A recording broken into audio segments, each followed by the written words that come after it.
Bah oui, c'est normal. Et je vous présente Philippe Alexandre Chandrac. Bon, allez, vas-y. Je t'écoute. Attends, je règle la caméra. Je règle la caméra. Non, il faut la mettre plus haut. Sinon, on voit pas ma tête. Attends, encore. Ah oui, d'accord. Ce serait dommage. T'as quelque chose à dire à nos amis? Bien bonjour. Et puis voilà, tu m'as même pas dit de quoi tu allais parler. Donc, surprise, surprise. Surprise, surprise. C'est un petit peu une capsule improvisée. Eh oui. Ah, ah. Donc on va voir. Ah mince, j'ai le micro qui est coincé ici. Voilà. Bon, c'est bon, on va y aller.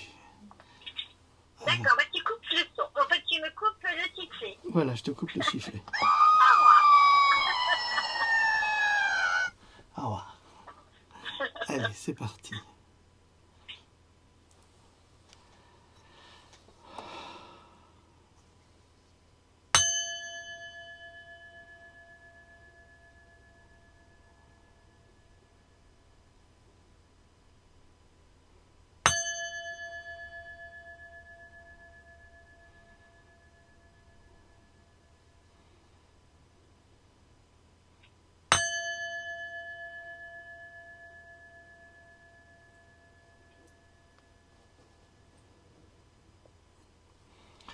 Bonjour à toutes, bonjour à tous. Nous sommes le 14 mars 2019. Alors aujourd'hui, j'ai pas écrit de texte. Trop de travail en ce moment à la maison avec le loup. On fait trop de choses et j'ai pas le temps. J'ai pas le temps, j'y arrive pas. Il y a aussi la vie de tous les jours. Elle n'est pas toujours facile pour personne en tous les cas. Hein. Faut pas croire. C'est difficile pour tout le monde, surtout pour des gens comme nous, qui nous battons au quotidien contre les malveillants du système qui veulent blesser nos enfants, les assassiner, les handicaper. Enfin, c'est un cauchemar. Alors j'ai reçu ce matin un mail d'une amie dont le mari se reconnaîtra. Je ne les nomme pas hein, parce que je préserve l'anonymat de mes contributeurs. Une amie dont le mari est atteint d'un cancer et qu'on soigne un petit peu n'importe comment. Alors, pourquoi je me permets de le dire? Parce que je l'ai constaté, et j'ai constaté avec étonnement, et on se rend compte qu'il y a de moins en moins de compétences dans le domaine médical, et surtout très peu de connaissances. C'est-à-dire qu'il faut que ce soit de grands chercheurs qui aient les connaissances, mais alors pas mal de médecins d'hôpitaux sont des ignorants, je suis désolé de le dire. Ce monsieur, par exemple, on lui dit qu'on va lui faire une chimiothérapie, il a demandé laquelle, on ne lui a pas répondu. Vous savez qu'il y a des chimiothérapies qui tuent, hein, ça a été publié. Ça a été publié même dans Paris Match. Donc les patients n'ont même pas le droit de demander. On va leur filer une chimiothérapie, peut-être ça va les faire crever ou pas. Il a un cancer du poumon d'ailleurs. Il existe des solutions qui sont non invalidantes. Vous allez me dire à Cuba, oui, à Cuba. Et on fait du cacao à Cuba. C'est une vieille blague. À Cuba, on fait du cacao. Bon bref, passons. Il y a 5 ans, des chercheurs cubains sont très très forts d'ailleurs, ces gens-là, très très forts. Et ont trouvé un moyen de transformer le cancer du poumon, qui est quand même l'un des cancers les plus répandus au monde, en maladie chronique. C'est-à-dire qu'au lieu de mourir du cancer du poumon, eh bien avec une injection, on transforme le cancer en maladie chronique. Bon, ça c'est une solution. Il y a d'autres solutions naturelles dont j'ai parlé à travers mes livres et qui ne sont pas mes solutions, mais qui sont des solutions de médecins qui les ont expérimentées et qui fonctionnent très bien, entre autres. Si on n'a pas subi de chimiothérapie avant, parce qu'après c'est très difficile. Donc cette dame m'envoie un message en m'écrivant « Hier, je téléphone à l'un de mes fils qui habite à un petit village, pas loin de Brest. Il me raconte la chose suivante. Son fils a 10 ans, donc en primaire, et à l'école, on lui parle des gilets jaunes, qui portent atteinte à la sécurité du pays et des foulards rouges qui défendent la démocratie. J'avais cru qu'on n'avait pas le droit de faire de politique à l'école. Mon petit-fils dit à ses parents, Aurélien, son cousin, et moi, sa grand-mère, ils sont pas gentils, c'est pas bien d'être gilet jaune. Alors, petite question, est-ce que cela se passe dans beaucoup d'écoles? Ce sont des ordres venus d'en haut ou le fait d'instituteurs isolés? Alors voilà comment la propagande scolaire, exactement la même propagande que les nazis ou que les staliniens faisaient dans les écoles, ou les Chinois de chez Mao, c'est les mêmes propagandistes. C'est vraiment de la tyrannie absolue. On contrôle les enfants à l'école. Souvenez-vous que pendant la Deuxième Guerre mondiale en Allemagne, s'il y avait des parents qui n'étaient pas nazis, mais les enfants étaient embrigadés et ils l'étaient, eux. Alors évidemment, il y en a même qui dénonçaient leurs parents. Est-ce que c'est à ça que ce méchant petit homme veut arriver? Je ne sais pas. Moi, je ne fais que relayer l'information, je vous pose la question et je partage avec vous mon étonnement quand on voit les foulards rouges, qui est une tribu d'imbéciles aisés qui méprisent les pauvres. On est en droit de se poser la question de savoir si la richesse est un droit de mépriser le pauvre ou si c'est tout simplement une petite dictature de gens médiocres et inintelligents qui ont passé leur vie à accumuler de l'argent. Ils vont tout perdre, hein, de toute façon, avec la crise qui arrivera sans doute après les européennes, parce qu'il faut d'abord laisser un peu d'espoir avant de tout briser. Donc ça, c'est le plan hein, qui est mis en place. Donc je vous signale, vous, les foulards rouges nantis, après les européennes, vous n'aurez plus rien. Personne n'aura plus rien. Et alors là, vous aurez que vos larmes pour pleurer et vous pourrez juger les gilets jaunes qui sont des gens comme vous, qui souffrent comme vous, qui sont malades comme vous. Ce sont des êtres humains, vous l'oubliez, je crois. Alors, sur une de mes dernières vidéos, d'ailleurs ne vous inquiétez pas si nous sommes censurés parce que maintenant nous ne le serons plus. Mais je vais vous expliquer ça après. Ah bah oui, bah attendez, Jean Droc, il a toujours des solutions. Hein. Il faut les trouver, il faut les chercher, il faut les trouver, il faut les faire. Alors, lors d'une de mes dernières vidéos, j'ai pris la défense des loups, parce que j'aime beaucoup les loups, qui nous ressemblent beaucoup du point de vue social, quand vous vous y intéressez. Ce sont des animaux passionnants et peu dangereux, qui ont peur de l'homme, qui le fuient, et qui font beaucoup moins de dégâts qu'on veut nous le faire croire. Et j'ai eu un magnifique témoignage d'une personne, je vais donner son prénom, qui s'appelle Dominique, et qui a été berger. Alors, qui mieux qu'un berger peut parler des loups? Certainement pas les chasseurs, et encore moins des imbéciles de chefs de gouvernement qui se régalent à l'idée d'assassiner des animaux. Et après des humains, évidemment, parce que ça passe comme ça. On commence par les animaux, puis après on se dit, bah oui, c'est des animaux, on va passer par les humains. D'ailleurs, j'en parlais avec Louloute ce matin, et on se disait, enfin c'était une pensée que j'avais, je me disais, mais comment font-ils ces bouchers qui tranchent la gorge des agneaux, des veaux, des animaux? Comment font-ils pour vivre? Parce que retirer la vie, c'est quand même un acte abominable. Et dans les abattoirs, on le voit, ils maltraitent ces animaux qui souffrent pendant les transports de façon épouvantable, je vous le montrerai après, qui souffrent maltraités, recevant des coups de pied, des coups de bâton, avant de se faire égorger avec une violence inouïe. Comment font-ils pour vivre? Parce que cette énergie négative, comme on l'a vu dans Lumière, et d'ailleurs je vous remercie pour vos magnifiques témoignages qui sont tout aussi beaux que le texte, hein. C'est peut-être même plus beau, vos témoignages sont superbes et bouleversants tous, et je vous remercie infiniment d'y mettre autant de vous. C'est beau parce que ça prouve que la pensée du texte a touché en vous quelque chose de profond et que cette chose profonde est entrée en résonance. Eh bien ça, c'est incroyable et je trouve ça extraordinaire. Pour moi, c'est ça, la victoire. C'est passer des heures, des jours à écrire un texte et ensuite être remercié quelque part par vos comportements, vos attitudes, vos perceptions.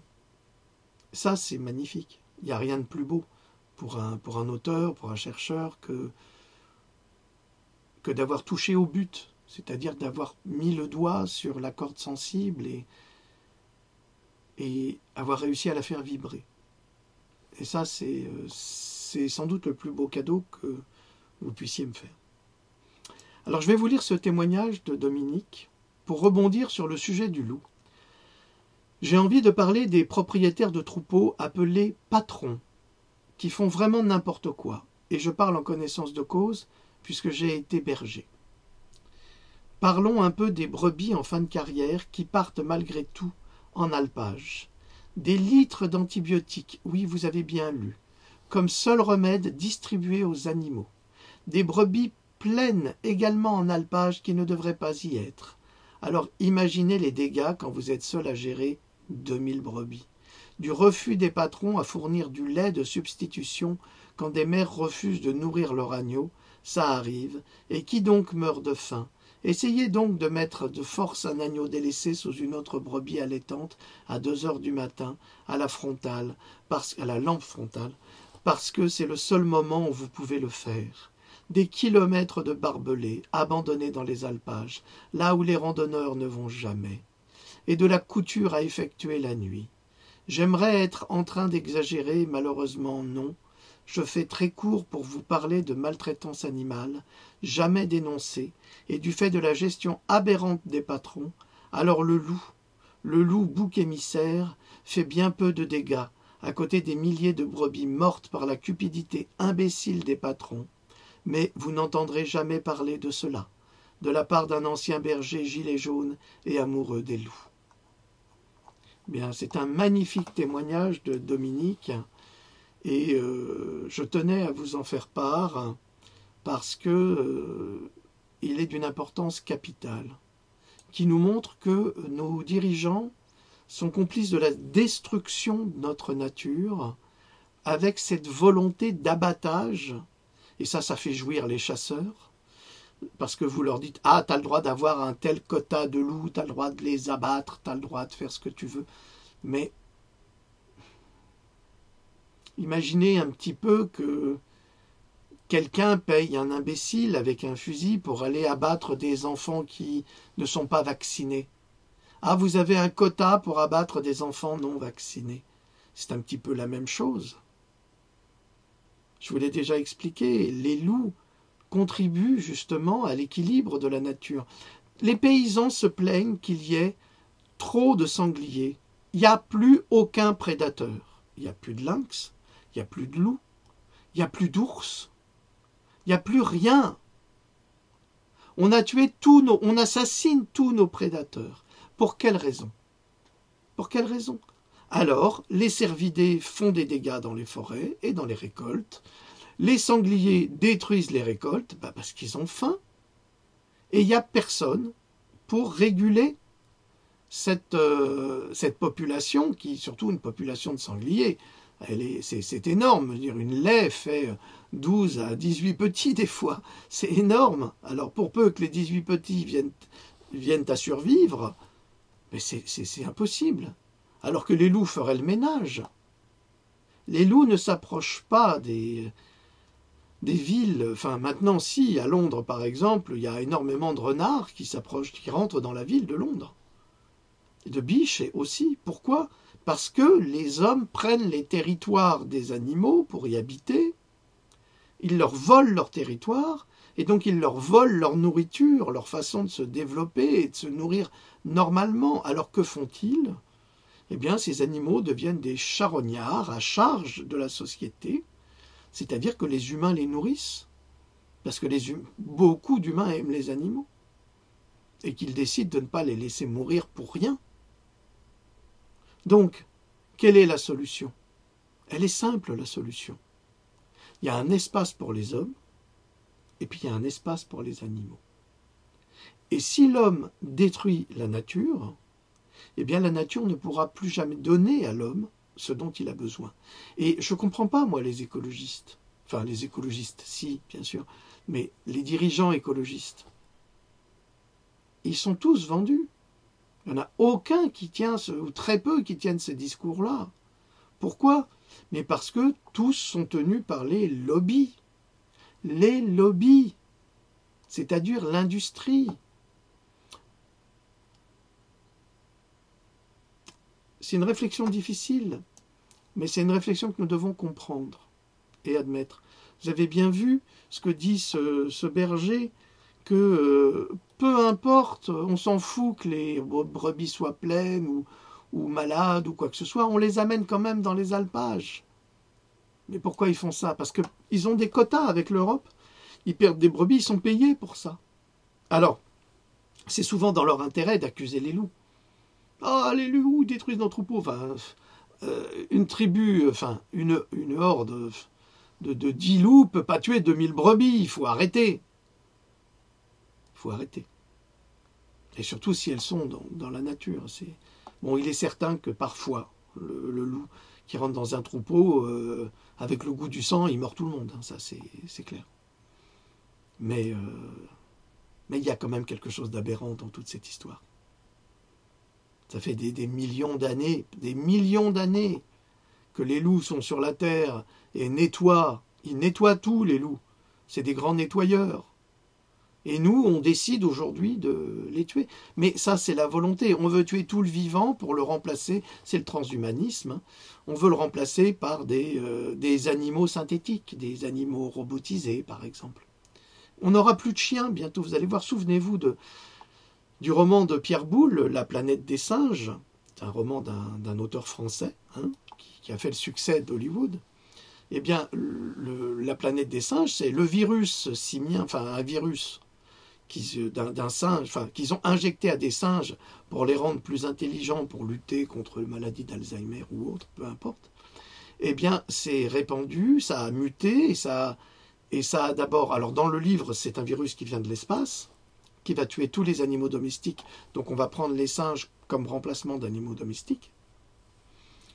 Mais dans le film, après, bon, vous avez les films avec des transformations, mais c'est toujours une question de virus. Et ils vont éradiquer tous nos animaux. Et comme l'homme ne peut pas vivre sans animal, eh bien, on va lui offrir un animal robotisé. C'est ça que vous voulez? C'est un robot qui pourra informer le Big Brother en permanence. Et vous n'aurez plus cette interaction naturelle avec votre animal de compagnie. Vous ne pourrez plus le regarder dormir comme je regarde dormir mon petit fox, là, mon petit barbu, qui est en sécurité à mes pieds. Donc, vous n'aurez plus jamais ça. On n'aura plus cette relation, on n'aura plus ce regard, la puissance extraordinaire du regard de l'animal qui s'exprime. Parce qu'il s'exprime, bien sûr. Tout le problème de la philosophie avec l'animal, c'était de dire que l'animal est un sauvage, et c'est-à-dire qu'il n'est pas humain, il n'a pas d'âme. Ce qui permet à l'homme d'en faire ce qu'il veut, enfin l'homme chrétien, ou hébreu, ou musulman, ou peu importe. On a tous les droits sur les animaux. Les animaux ne sont que des animaux, alors que ce sont les égaux de l'homme. En quoi serait-il inférieur? C'est la question qu'il faudrait se poser. En quoi? Parce qu'ils ne construisent pas de gratte-ciel? Mais ils n'en ont pas besoin. En quoi les Noirs d'Afrique seraient inférieurs aux Blancs occidentaux qui construisent des villes avec des tours? Parce qu'ils n'ont pas construit des villes avec des tours. Mais dans les temps très anciens, ils ont construit des pyramides. Ils ont construit des choses qui sont bien plus pérennes que ce que nous faisons aujourd'hui. Ils avaient des civilisations bien plus développées, et autant socialement qu'intellectuellement, avec un développement de la philosophie en Afrique qui est extrêmement important. Donc, qui est supérieur, qui est inférieur? J'avais un professeur d'ethnologie qui est malheureusement décédé maintenant, qui s'appelait Bola Unteto Onumujijima. C'était un prince dans son pays, Sa mère était reine, il allait devenir roi. Et il nous racontait ses anecdotes dans son pays. Et surtout les cultures, la culture de sa nation, de son peuple, et des peuples qui vivaient autour d'eux, parce qu'il y a énormément de langues africaines en Afrique, il y a énormément d'ethnies, avec des langues complètement différentes. Et il avait dit à sa mère qu'il allait vivre une expérience avec les Pygmées. Et sa mère, qui était reine, qui lui dit « Mais tu n'as pas le droit, tu ne peux pas faire une chose pareille. Les Pygmées ne sont pas des hommes, c'est des sous-hommes. » Parce que les Pygmées sont tout petits, vous le savez. Ils ne font pas plus d'1 mètre, 1,10 m. Et lui, il s'en fichait. Il voulait être ethnologue, et c'est ce qu'il est devenu. Mon professeur de thèse de cinéma, d'ailleurs, qui était Pierre Hafner, qui était un homme extraordinaire, un génie, qui m'avait dit un jour « T'as vu la thèse de Bolla ?» J'ai dit « Non ». Il m'a dit « 8 volumes ». Mais il me dit « Des volumes comme ça ?» C'est énorme. Et Pierre avait une thèse de cinéma et une thèse de philo également. Donc c'était un homme extraordinaire, spécialiste de genre noir. Et Bolla est parti vivre. Il nous appelait tous petits frères, petites sœurs. Et il est parti vivre avec les Pygmées. Et il racontait que quand lui, il était dans la forêt avec les Pygmées, lui, c'était un nain, c'était un imbécile. Il dit, tu ne sais pas ce qui se passe, tout d'un coup, le Pygmée te met la main dessus, tu dis, bouge pas. Et il y a un serpent juste au-dessus de toi, que toi, tu n'as pas vu, mais que lui a vu. Et il nous racontait des anecdotes extraordinaires sur les Pygmées, en disant qu'ils étaient loin d'être des sous-hommes, ils étaient les rois de la forêt. En revanche, quand un pygmée sortait de la forêt, et s'il était attrapé par une autre ethnie, il était tué sur place. C'est ça le drame. C'est les cultures, c'est les mentalités. Et ces mentalités, il faut les changer. Parce que quand on apprend à connaître les gens, on apprend à les respecter. C'est ce qu'il a fait, lui. Alors il nous racontait aussi ce qui arrivait quand on attrapait un pédophile, ce qui était très rare. Mais la punition, le jugement du pédophile, il était empalé vivant. Il y avait un pieu, on le prenait à plusieurs, et on l'empalait vivant à travers le pieu. Alors ce qu'il disait, c'est, si le pieu traversait le cœur, il avait de la chance. S'il restait au niveau du poumon, il agonisait quelques jours. Il se faisait dévorer par les charognards, les corbeaux et autres. Et je pense que c'est ce qu'on devrait faire aux pédophiles en France. C'est dur de dire ça, mais je pense que c'est ce qu'on devrait faire. Et surtout à tous ces politiques pédophiles. Ouais. C'est horrible, oui, mais ce qu'ils font, c'est pire. L'Afrique, elle règle ses problèmes avec cela. Il y a des règles. Et ces règles sont respectées. En France, les pédophiles nous gouvernent. Ils sont à la tête des loges.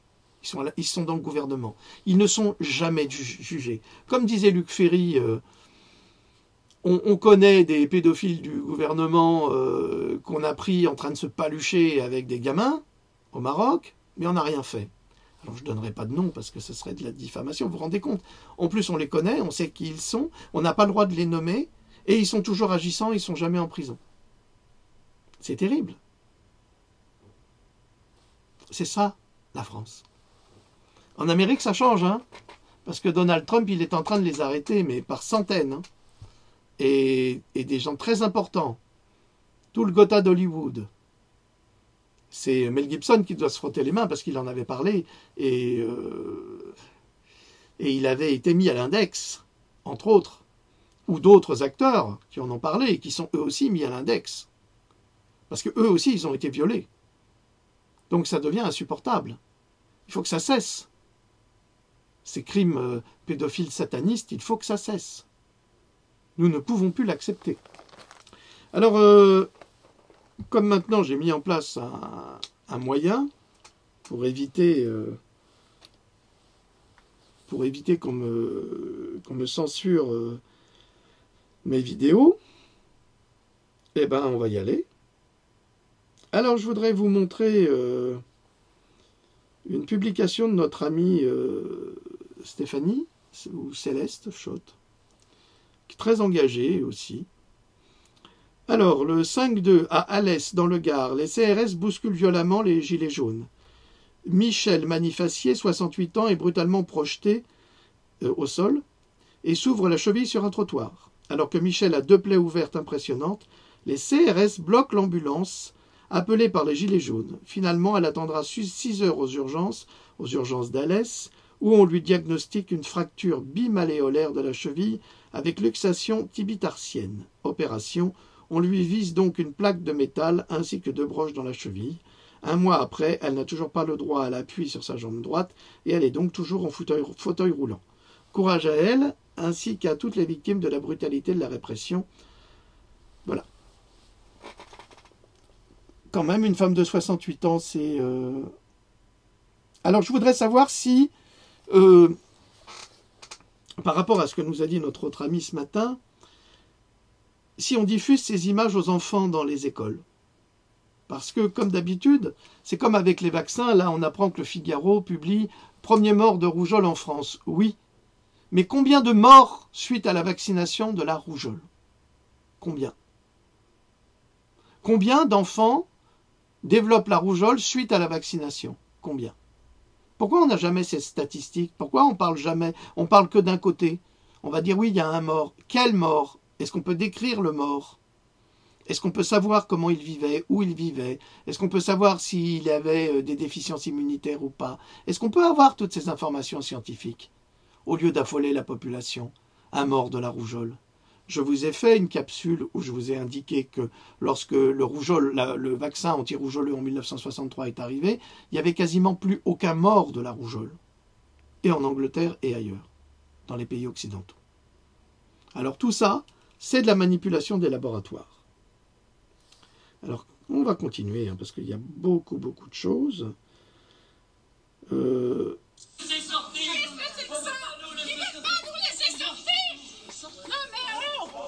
Des Français, à la suite de la visite de Castaner, qui sont empêchés de sortir d'un magasin.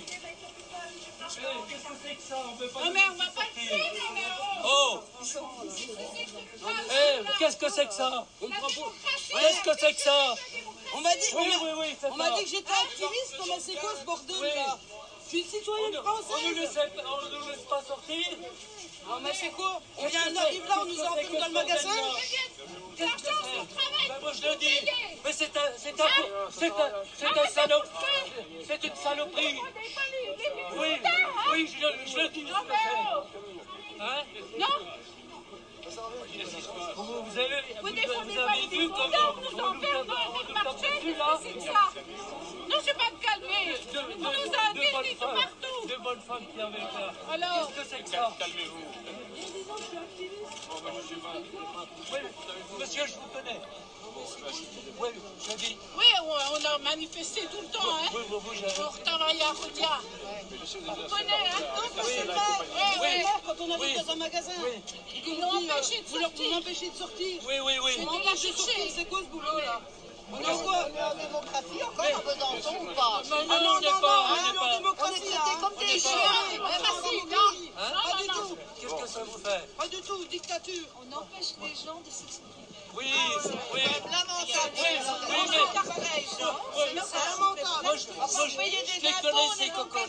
les connais ces frigos-là. C'est des enculés. Ah, quelle objectivité!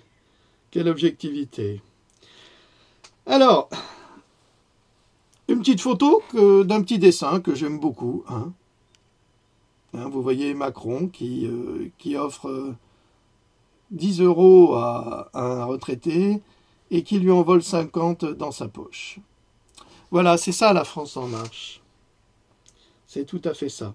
Alors ce matin, sur le siège de Bayer, alors est-ce que c'était à Paris ou ailleurs, les citoyens ont ont bloqué l'entrée du site du site. Oui. Bonjour à toutes et à tous, on est juste devant le siège de Bayer. L'entreprise pharmaceutique et cette action en cours de militants d'attaque, vous voyez, déguisés en abeilles qui vont repeindre la façade de Bayer, déposer de la mélasse pour créer une scène de crime climatique, c'est ce qui est annoncé. Voilà, alors ils ont créé une scène climatique de crime, ce qui est très bien, je trouve ça très bien. Je trouve ça très très bien. Je vous signale également qu'il est prouvé aujourd'hui que Bayer Monsanto soutiennent financièrement En Marche. C'est grave, non? Et après, on se demande pourquoi le méchant petit homme refuse de supprimer l'utilisation du glyphosate. Parce que le glyphosate, il faut comprendre ce que c'est. Hein. Je crois que les gens n'ont pas encore vraiment compris ce que c'était. Le glyphosate, c'est un élément qui se trouve dans le Roundup Ready de Monsanto, donc qui aujourd'hui est Bayer. Ce pesticide extrêmement toxique, parce qu'il y a aussi de l'arsenic et d'autres produits très toxiques à l'intérieur, ce pesticide est vaporisé sur toutes les récoltes OGM, toutes. Et comme il n'y a pratiquement que des récoltes OGM en ce qui concerne le blé, le maïs et ce type de récolte, eh bien, ce pesticide détruit les abeilles, tue les abeilles. Au niveau de leur flore intestinale, ça les détruit, ça les fait mourir. Et on ne peut rien y faire. C'est pour ça que d'ailleurs que Monsanto est en train de travailler sur des abeilles artificielles, donc des petits robots qui viendraient polliniser, remplacer les abeilles, qui viendraient polliniser les récoltes. Et ce qui est grave, parce que vous savez que les abeilles fabriquent à la fois du miel et également de la propolis, qui est un antibiotique naturel extrêmement puissant. Et les abeilles atteintes par le glyphosate, eh bien, ne fabriquent plus de miel. Donc l'homme ne peut plus se défendre. Il ne peut plus se défendre contre les interventions extérieures, ni renforcer son système immunitaire avec la gelée royale. Donc c'est un crime écologique qui est en train de se passer. Mais, comme en France, il n'y a que la politique qui a de l'importance, avec tous ces crétins qui sont à l'Assemblée à dormir, à rien faire, ou à ne favoriser que les producteurs de la mort de l'humanité, eh bien, personne ne fait rien. Et les gens sont absolument pas informés ou capables de comprendre le drame qui est en train de se jouer devant nous. Je vous signale également que dans votre eau du robinet, il y a du glyphosate. Aussi. De l'aluminium, de la radioactivité, il y a des virus, enfin il y a une quantité de choses. C'est pour ça que je vous encourage à acheter le plus vite possible une carafe filtrante 0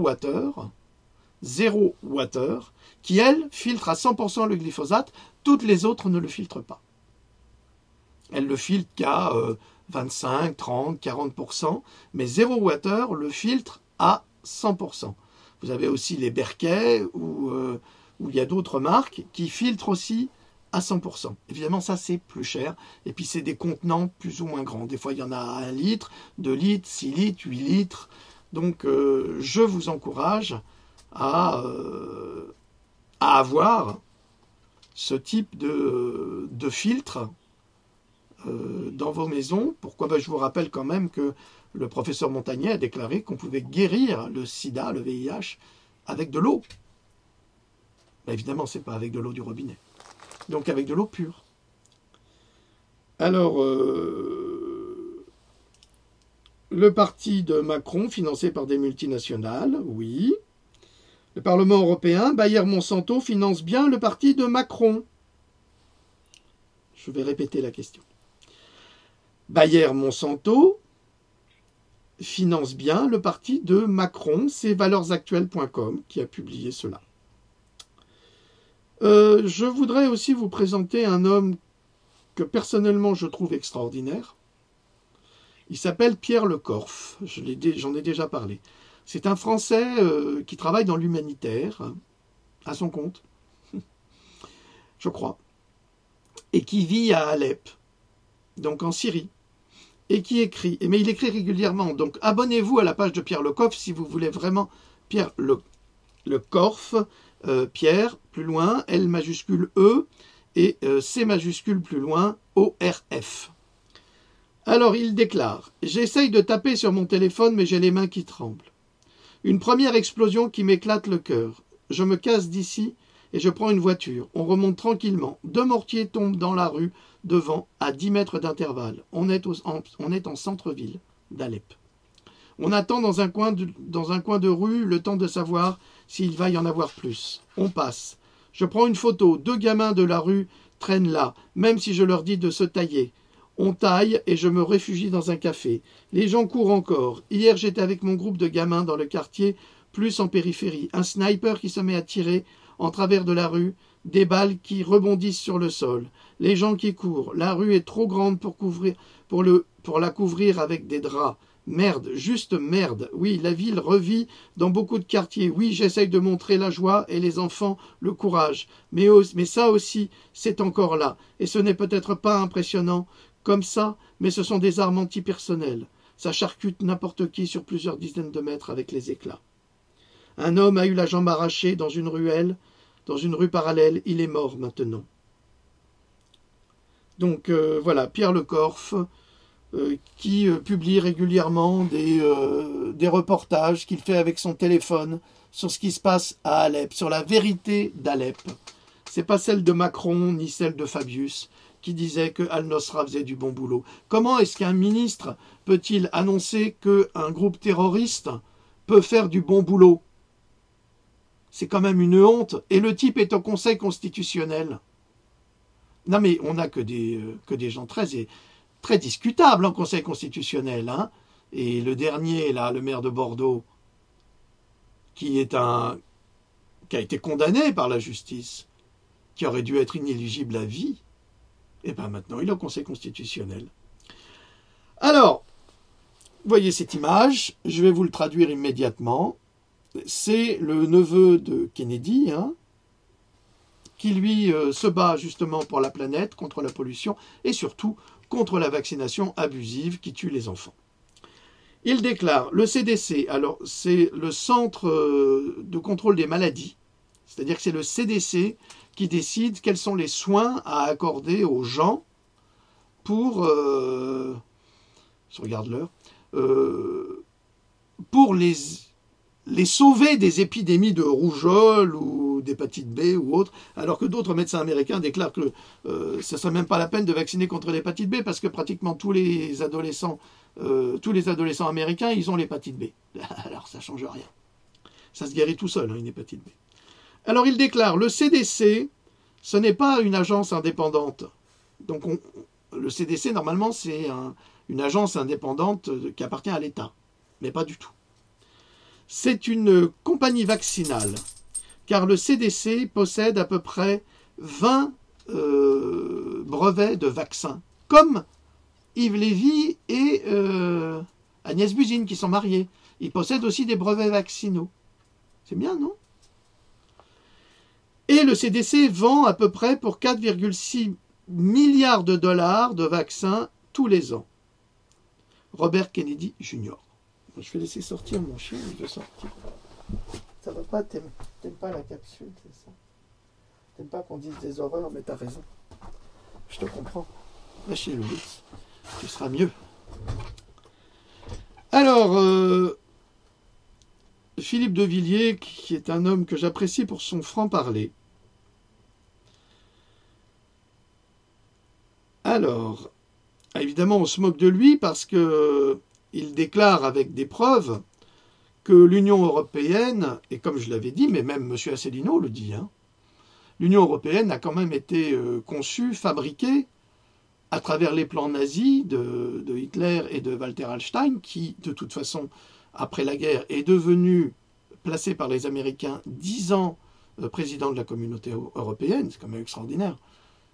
On a gagné la guerre contre les Allemands, pas contre les nazis, parce qu'ils sont encore là. La preuve, le méchant petit homme est un véritable nazi. Et on laisse un nazi qui a travaillé main dans la main avec Adolf Hitler, président de l'Europe pendant 10 ans. Et on dit que ça, c'est une thèse complotiste. sont des faits historiques. J'en ai parlé dans mon livre « La vérité vous affranchira ». Alors, il a écrit un livre qui s'appelle « J'ai tiré sur le fil du mensonge et tout est venu ». Et il déclare... alors là, le journaliste dit que sans que cela soit vérifiable. C'est faux, tout est vérifiable. Il déclare que Maurice Couve de Murville, le dernier Premier ministre du général de Gaulle, aurait eu des propos virulents sur les pères fondateurs de l'Union européenne. Alors, je ne sais pas comment Le Point peut contrecarrer cette citation, puisqu'il faut vous souvenir quand même des entretiens de la chaise vide, c'est-à-dire que le général de Gaulle avait refusé d'assister à la construction européenne, parce qu'il savait très bien que c'était un coup des Américains.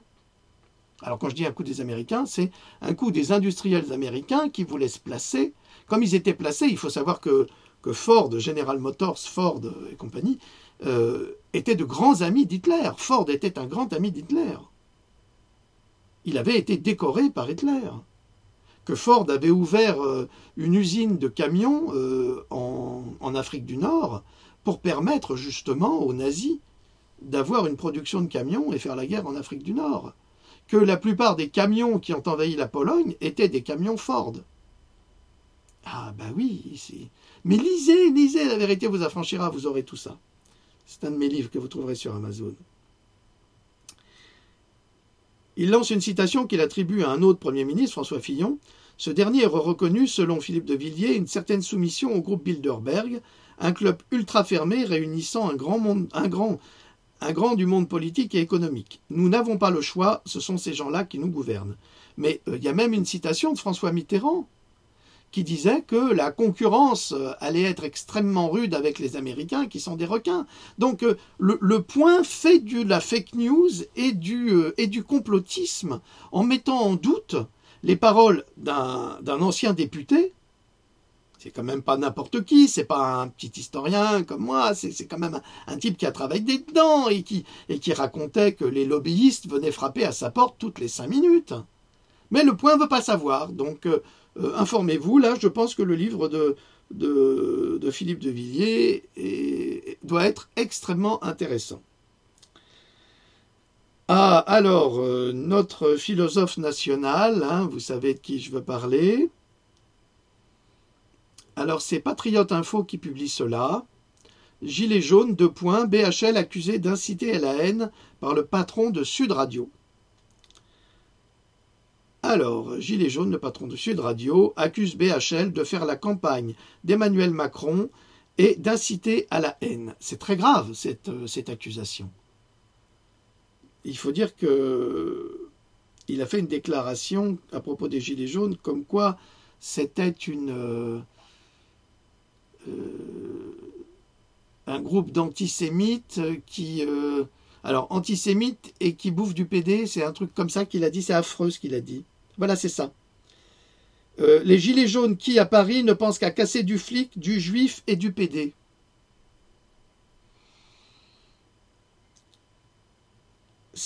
Franchement, je pense que cet homme a oublié sa conscience quelque part.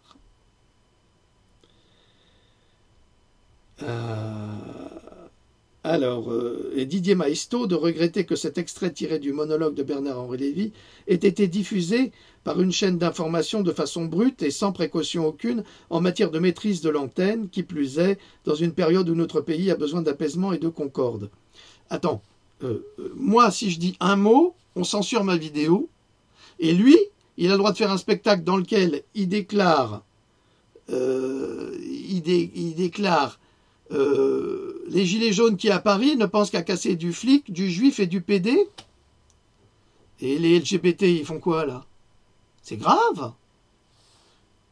Bon, vous en jugerez vous-même. Eh bien, voici un témoignage, Jojo le gilet jaune. Connaissant que la France vous a accueilli, endroit où d'origine vous avez vécu en Roumanie et vous êtes parti de Roumanie au temps de la répression de Ceausescu et tout ça. Donc la France vous a accueilli, donc vous avez connu le régime de dictature et toutes les horreurs. Donc vous êtes reconnaissant que la France vous ait acquis. Et aujourd'hui, vous me dites que vous avez le sentiment de revivre un peu la même chose. Oui, c'est pire encore, parce que ça, en Roumanie, on l'a pas vu. Vraiment, on n'avait pas le droit de manifester, mais quand il y avait des manifestations, les policiers, Il laissait faire. ils ont pas, non, ils ont pas laissé faire, mais ils n'ont pas tiré sur les gens. Oui. Ils n'ont pas tiré sur les gens. Alors ça, j'étais vraiment étonné qu'en France, c'est possible. Excusez-moi. Excusez-moi. Excusez-moi. Oui, qu'est-ce qui se passe? C'est les jardiniers. Oui, mais là, je fais une capsule.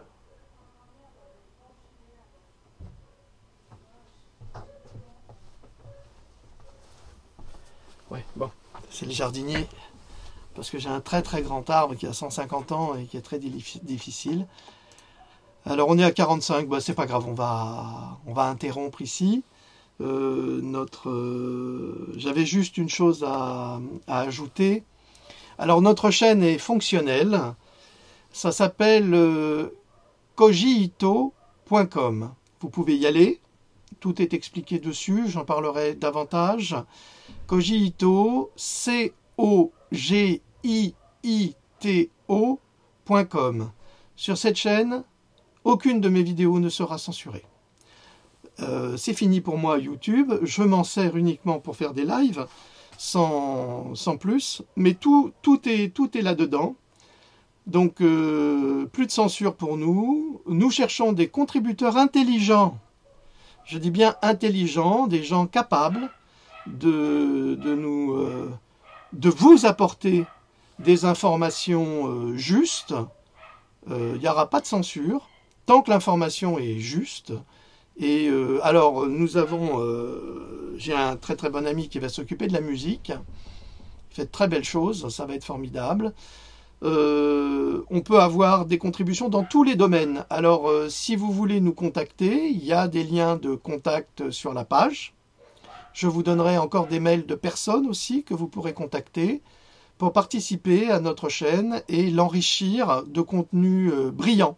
Je dis bien brillants, lumineux, comme ce que j'essaye de faire au quotidien. Donc vous êtes les bienvenus, tous. Alors évidemment les trolls, ils feront pas long feu, hein, ça c'est réglé. Et ils ne pourront pas agir contre nous, c'est quasiment impossible. On a tout verrouillé. Enfin, une chaîne d'information libre. Voilà. Je vais demander à Louloute si elle a quelque chose à ajouter. Allô, Allô? oui. Dépêche-toi de descendre. Oui, je sais, j'y vais là, j'y vais. Bah écoute, c'était très prenant. Moi, j'ai bien aimé. C'était intéressant. Puis c'est bien que tu aies parlé des animaux, entre guillemets.